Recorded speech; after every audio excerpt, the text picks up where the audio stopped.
staged its own pro-government counter-demonstrations. The crowds calling for the execution of the protester. Let's bring in Mashi Alinejad. She's an Iranian-American reporter and activist for women's causes. Mashi, it's so good to have you. We've seen these Iranian regime crush of protests with brutality and deadly crackdowns before. How do you see this movement shaping up?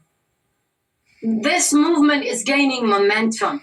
Right now that I'm talking to you, the holy city of Iran, Qom, which is, all the clerics are there.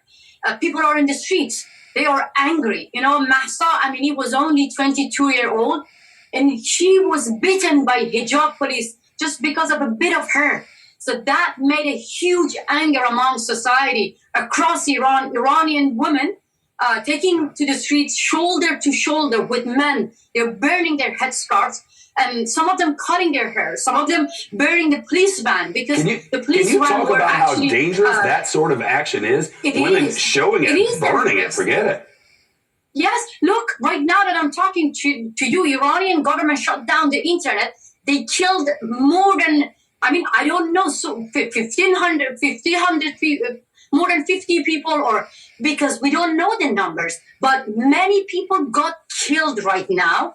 There are many women among them. So this is the way the Iranian regime tried to show the rest of the world that Mahsa was not killed. But at the same time, they're killing people.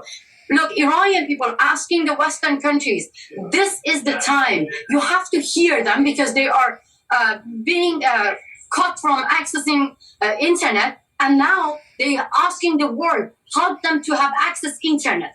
Help them actually to be heard. Most important than this, Ibrahim Raisi, the murderer of these people, were here, welcomed in America this week. And that is why Iranian people demanding more. Believe me, a world without the Islamic Republic is going to be a better place. Mashi, we all remember the Bloody November protests back in 2019, the Green Movement protests in 2009, all stopped with really horrible crackdowns by the Iranian government. Could this be different? And if so, how and why? Look, as you mentioned yourself, 1,500 people got killed in Bloody November. So you see, people are aware of the risk. They know that what's going to happen to them, but still they take to the street. It means that these people saying that enough is enough. They're facing guns and bullets. And that is why they're asking the Western countries, do not focus on nuclear deal.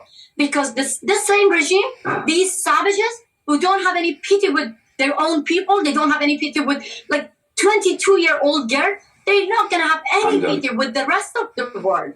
So